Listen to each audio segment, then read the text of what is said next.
ఓం శ్రీ గురుభ్యో నమ. ఓం శ్రీ సాయినాథాయ నమ. సాయి భక్తులకు నమస్కారం. బాబావారి ఆశీర్వాదంతో అందరూ ఆరోగ్యంగా, సంతోషంగా, సుఖంగా ఉన్నారని అనుకుంటున్నాను. శ్రీ సాయి సచ్చరిత్రం 30వ అధ్యయనం. ఇందులో షిరిడీకి లాగబడిన భక్తులు, ఒకటవ కథ వనీ నివాసి కాకాజీ వైద్యం, రెండవది బొంబాయి నివాసి పంజాబీ రామ్లాల్. ఈ అధ్యయనంలో బాబా షిరిడీకి ఈడ్చిన ఇద్దరు భక్తుల వృత్తాంతం చెప్పుకుందాము. అందులో మొదట బాబావారు ఏ విధంగా భక్తులతో మసలేవారో తెలుసుకుందాం. దయామయుడు భక్త వత్సలుడునగు శ్రీ సాయికి నమస్కారం. వారు దర్శన మాత్రముననే భవసాగరమును తరింపజేసి మన ఆపదలను బాపెదరు. భక్త వత్సలుడనగు అంటే భక్తికి కరిగిపోతారన్నమాట బాబావారు. సాయి అంటే ఓయ్ అని పలికేది ఒక్క బాబావారు మాత్రమే. అది మనం గుర్తుంచుకోవాలి. వారు నిర్గణ స్వరూపులైనను భక్తులు కోరుటచే సగుణ స్వరూపం వహించిరి. భక్తుల భక్తుల ఆత్మ సాక్షాత్కారం కలిగించుటచే మహాత్ముల కర్తవ్యం. అది యోగీశ్వరుడైన సాయినాథునికి ముఖ్యమైనది, తప్పనిసరి అయినది. వారి పాదములు ఆశ్రయించిన వారి పాపములెల్లా నశించును. అట్టి వారి ప్రగతి నిశ్చయం. బాబా వారి దగ్గరికి చేరిన వెంటనే వాళ్ళ పాపాలన్నీ కూడా వెళ్ళిపోయి ఆత్మ సాక్షాత్కారం కలిగేటట్టుగా ఈయన గురువు యొక్క బాధ్యత, బాబావారి యొక్క బాధ్యత. వారి పాదములు స్మరించుచు పుణ్యక్షేత్రముల నుండి బ్రాహ్మణులు వచ్చి వారి సన్నిధములో వేద శాస్త్రముల పారాయణ చేసి గాయత్రి మంత్రమును జపించెదరు. దుర్బలము పుణ్యహీనుల మగుటచే భక్తి ఎనగా నేమో మనకు తెలియదు, మనకింత మాత్రం తెలియను. ఇతరుల మనులను విడిచి పెట్టినప్పటికీ బాబా మాత్రం మనులను విడువడు. ఎవరు మనల్ని వదిలిపెట్టినా బాబావారు మాత్రం మనల్ని వదిలిపెట్టడు. అతన్ని మనం పూజిస్తూ అతని మీదే నమ్మకం ఉంచి భక్తితో నిష్ఠతో మనం పూజ చేస్తే మనం మర్చిపోతామేమో కానీ బాబావారు మర్చిపోరు అని ఇక్కడ హేమట్ పంత్ చెప్తున్నాడు. అది నిజం కూడా. వారి కృపకు పాత్రులైన వారు కావలసినంత శక్తి, జ్ఞానం, నిత్యానిత్య వివేకములను పొందెదరు. అతని యొక్క కృపకు, బాబావారి కృపకు పాత్ర అయితే మనకు శక్తి, జ్ఞానం వాటంతట అవే వస్తాయి, సిద్ధిస్తాయి. భక్తుల కోరికలను పూర్తిగా గ్రహించి సాయి వాణిని నెరవేర్చును. అందుచేత వారికి కావలసినవి వారు పొంది కృతజ్ఞతతో నుండెదరు. కానీ మేము వారికి సాష్టాంగ నమస్కారం చేసి వేడుకొనెదము. మా తప్పులన్నీ క్షమించు సాయి, ఈ ఆరాటములన్నీ బాపుగాక. కష్టము పాలై సాయి నీ విధముగా ప్రార్థించు వారి మనస్సు శాంతించి బాబా కటాక్షము చేవారు సంతుష్టి నందెదరు. బాబా మా కష్టాలన్నీ తీసేయి, మా కష్టాలన్నీ కూడా మేము మా కష్టాల్లో నుండి బయటపడే శక్తి నీవు అంటే బాబావారిని ప్రార్థించిన తరువాత మనశ్శాంతి దొరికి బాబావారి కటాక్షముతో ఆ కష్టములన్నీ వెళ్ళిపోయి తృప్తిగా ఉండేవారన్నమాట భక్తులు. దయా సముద్రుడగును సాయి కటాక్షించుటచే హేమట్ పంత్ ఈ గ్రంథమును రాయగలిగనని చెప్పుకొనెను. లేకున్నచో తనకు గల యోగ్యత ఎంత, ఎవరెంత కఠినమైన పనికి పూనుకొన గలరనెను. శ్రీ సాయి ఈ భారమంతయు వహించుటచే హేమట్ పంతకు కష్టము గాని శ్రమ గాని కానరాకుండెను. బాబా మీ చరిత్రను, మీ లీలలు ఒక చరిత్రగా రాస్తాను అని అన్నా సాహెబ్ దాబోల్కర్ అడిగినప్పుడు ఆయన్ని బాబావారు ఎప్పుడు హేమట్ పంత్ అనేవారు. ఆయన అడిగినప్పుడు సంశయపడ్డాడనమాట. ఈ అనంత కోటి బ్రహ్మాండ నాయకుడి యొక్క లీలలను నేను రాయగలగనా? నా యొక్క శక్తి ఈయన ముందర, ఈ గురువు ముందర ఏ పాటిది, ఈ భగవంతుని ముందర ఏ పాటిది అని సంశయం పడ్డాడు. కానీ బాబావారి అనుగ్రహంతో ఎటువంటి కష్టము, శ్రమ లేకుండా ఇవన్నీ కూడా బాబావారి చరిత్ర రాయడం జరిగింది. తన వాక్కును కలమును కూడా ప్రేరేపించుటకు శక్తివంతమగు జ్ఞానమే వెలుతుండగా నతడు సంశయము గాని ఆరాటము గాని పొందనేలా. అతడు రాసిన ఈ పుస్తక రూపమున శ్రీ సాయి అతని సేవను గైకొనెను. ఇది అతని గత జన్మ పుణ్య పరంపరచే ప్రాప్తించెను. కావున నతడు అదృష్టవంతుడనియు పుణ్యాత్ముడనియు అనుకునెను.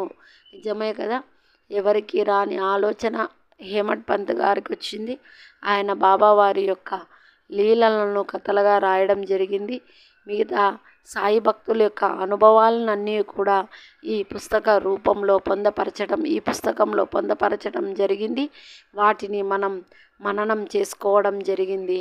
ఇలా చిన్న చిన్న అప్పుడు జరిగిన లీలలు కథలన్నీ చదవడం వల్ల మన మనసుకు ప్రశాంతత ఏర్పడి బాబావారు మన దగ్గరే మనతోనే ఉన్న భావన కలుగుతుంది.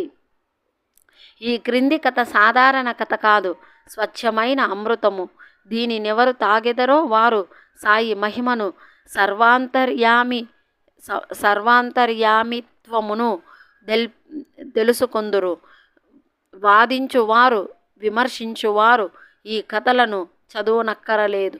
దీనికి కావలసినది అంతు లేని ప్రేమ భక్తి వివాదము కాదు. జ్ఞానులు భక్తి విశ్వాసము గలవారు లేదా యోగులు సేవకులు మనుకొనువారు ఈ కథలను ఇష్టపడి మెచ్చుకొనెదరు. తదితరులు కాకమ్మ కథలను కొందురు. అదృష్టవంతులైన సాయి భక్తులు సాయి లీలలను కల్పతరువుగా భావించెదరు. ఈ సాయి లీలామృతమును త్రాగినచో అజ్ఞానులకు జన్మరాహిత్యము కలుగును, గృహస్థులకు సంతృప్తి కలుగును, ముముక్షువులు కిది సాధనముగా నుపకరించును. ఇక ఈ అధ్యయనంలోని కథను ప్రారంభించెదము. దీన్ని మేవారే సచ్చరిత్రం చదవండి. నమ్మకం ఉన్న వారికి బాబావారి యొక్క అనంతమైన లీలలు సంతోషాన్ని కలిగిస్తాయి, ఆనందాన్ని కలిగిస్తాయి. అంతేకాని నమ్మని వారన్నీ కూడా ఈ కథలన్నీ కాకమ్మ కథలు అని అనుకుంటారు అని చెప్పి హేమడ్ పంత్ ఇక్కడ చెప్పడం జరిగిందనమాట. ఆయన మీద నమ్మకం ఉంచి ఆయన్ని భక్తితో పూజించేవారికి ఈ కథలు మహదానందాన్ని పొందగలుగుతారు అని చెప్తున్నాడు హేమడ్ పంత్. కాకాజీ వైద్యం ఏ విధంగా? నాసిక్ జిల్లా వనిలో కాకాజీ వైద్యుడనేవాడు ఉండెను. అతడు మామూలుగా సప్తశృంగ దేవతకు పూజారి. అతడు అనేక కష్టములు పాలై మనశ్శాంతిని పోగొట్టుకొని చంచల మనస్కుడయ్యను. అంటే తన మనస్సు స్థిరంగా ఉండుకోకుండా ఉండేదన్నమాట. అతను సప్తశృంగ దేవతను పూజించేవాడు. అట్టి పరిస్థితిలో ఒకనాటి సాయంకాలం దేవతాలయమునకు పోయి తనను ఆందోళన నుండి కాపాడమని హృదయపూర్వకముగా వేడుకొనెను.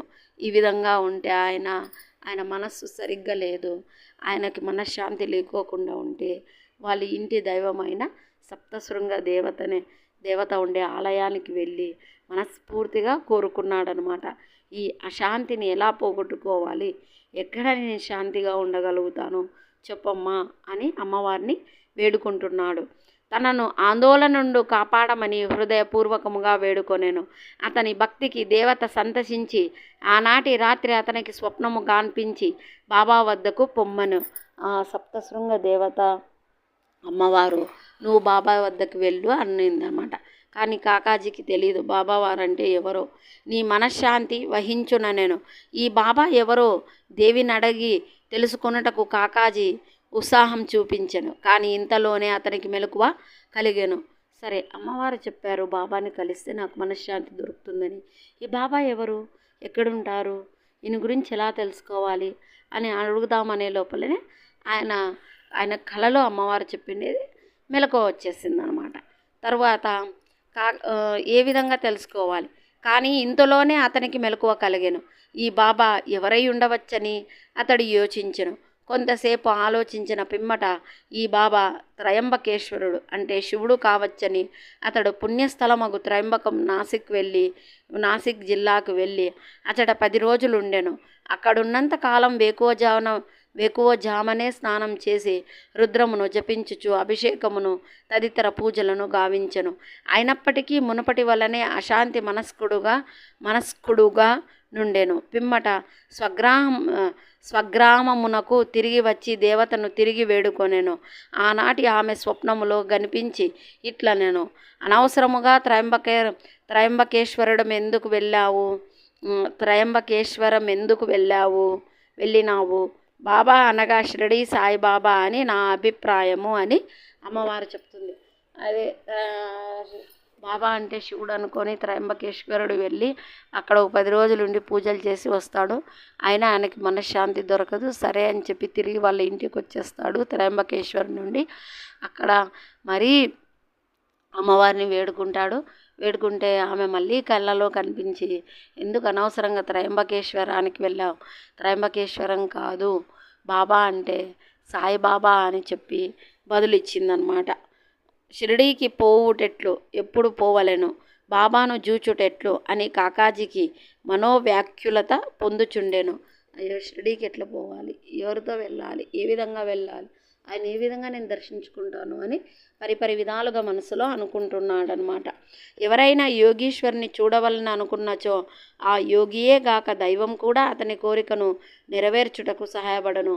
ఎవరినైనా సరే మనం యోగీశ్వరుని కలవాలన్నా, అంటే బాబావారు ఇక్కడ యోగేశ్వరుడని, గురువుని కలవాలన్నా, సద్గురువు కలగాలన్నా దానికి దైవం యొక్క అనుగ్రహం కూడా తోడు ఉంటుంది, సహాయపడుతుంది. యథార్థముగా యోగ్యము భగవంతుడు నొకరే. యథార్థంగా చెప్పాలంటే యోగ్యుడు భగవంతుడు ఇద్దరు ఒక్కరే.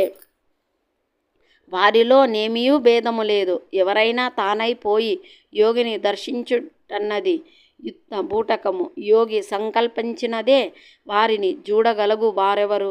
యోగి అనుకోకున్నదే మనం ఆయన్ని కలవడానికి కుదరదు. బాబావారు అనుకోకున్నదే కాకాజీ ఆయన్ని కలవలేరన్నమాట. అతని యాజ్ఞ లేక చెట్టు ఆకు కూడా కదలదు. యోగి దర్శనమునకై భక్తుడు ఎంత వేదన పడునో, ఎంత భక్తి విశ్వాసములు చూపునో, ఎంత త్వరగాను బలముగాను అతని కోరిక నెరవేరును. ఆయన్ని అంటే గురువుని నేను చూడాలి, ఆ యోగీశ్వరుడిని నేను చూడాలి, ఆయన్ని మీద ఏ విధంగా ఎంత భక్తి ఉందో తహతహలాడుతూ ఉంటే మనస్సు అంత తొందరగా ఆయన దర్శనం కలుగుతుందన్నమాట. దర్శనమునకై ఆహ్వానించు వాడే వచ్చు వానిని స్వాగత సన్నాహములు లోనర్చును. కాకాజీ విషయంలో అట్లే జరుగును.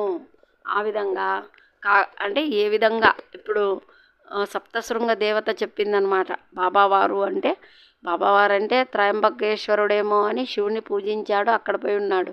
తర్వాత వచ్చి మాతను వేడుకుంటే బాబా అంటే షిరిడి సాయిబాబా అని చెప్పింది.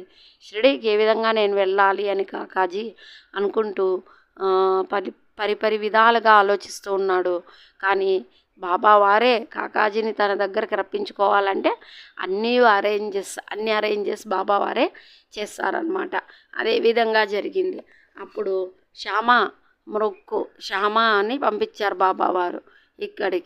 ఇక్కడ పంపించాడు, కాకాజీ ఉన్న ఊరికి పంపించాడు. తన తల్లి మొక్కుకున్న మొక్కును చెల్లించుకొని కాకాజీని వెంట పెట్టుకొని పోతాడనమాట. ఆ విధంగా బాబావారి దర్శనం జరుగుతుంది. అది నెక్స్ట్ వీడియోలో చెప్పుకుందాం. నా వీడియోస్ మీకు నచ్చినట్టయితే లైక్ చేయండి, షేర్ చేయండి, సబ్స్క్రైబ్ చేయండి. Thanks for watching my video.